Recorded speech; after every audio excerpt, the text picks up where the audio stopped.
Bonjour à tous, donc voici une petite vidéo aujourd'hui pour vous expliquer comment installer rapidement un interrupteur connecté Rev Shutter de chez Dio.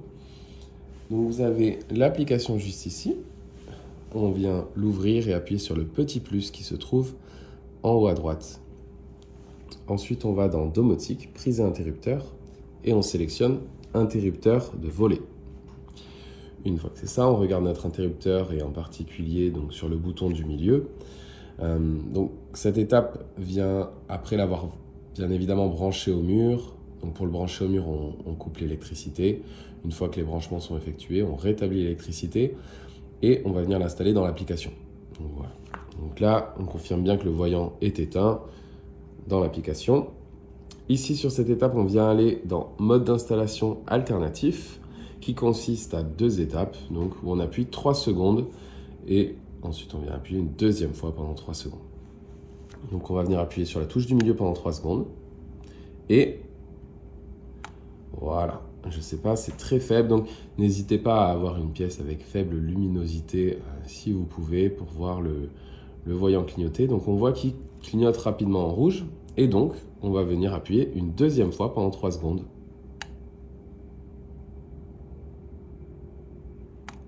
Hop, et voilà. On voit que maintenant, il clignote plus doucement et en rouge. Donc, on vient dans l'application confirmer le clignotement lent rouge.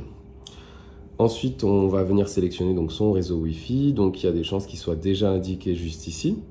Vous avez aussi l'option QR code qui vous ouvre l'appareil photo et qui vous permet de flasher le QR code du mot de passe s'il est placé sur votre box. Ça vous évite de le rentrer à la main. Une fois que c'est bien votre réseau sur lequel vous voulez installer l'interrupteur et qu'il y a bien le mot de passe qui est renseigné, vous appuyez sur suivant. Et maintenant, on va venir sélectionner l'interrupteur. Donc, vous voyez ici, donc on va sélectionner un réseau qui commence par APconfig. On appuie sur ce petit bouton-là, ça nous envoie dans nos réglages Wi-Fi.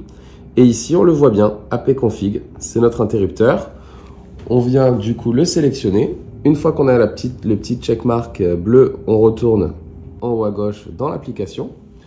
Et là, on est sur donc du coup les étapes où en fait on va envoyer à l'interrupteur le mot de passe Wi-Fi qui va venir se connecter du coup à votre box, se connecter à Internet et apparaître dans l'application. Un point également, c'est que le Rev Shutter du coup ne fonctionne que sur des réseaux Wi-Fi en 2.4 GHz. Donc il est important de sélectionner un réseau 2.4 GHz et non 5G si vous avez deux réseaux sur votre box. Voilà. Il est aussi possible que votre interrupteur se mette à jour directement après l'installation. C'est pas un souci, vous le laissez faire et il apparaîtra après tout seul une fois qu'il est bien mis à jour. Hop, et voilà. Vous avez réussi à installer le Dio Connect Shutter. Donc là, généralement, on va le placer dans la pièce, on va venir le renommer. Ensuite, on va venir le calibrer. Il est compatible avec les assistants vocaux également. Vous pouvez le synchroniser avec le lever du soleil et le coucher du soleil aussi pour éviter de devoir le changer durant les changements d'heure ou sachant que les journées se raccourcissent et se rallongent. Vous pouvez le synchroniser avec le lever ou le coucher du soleil selon les plages horaires que vous voulez. Je vous recommande personnellement les 5 jours de la semaine et vraiment le week-end le laisser libre. Ça vous permet de faire des grasses matinées quand vous voulez. C'est assez agréable.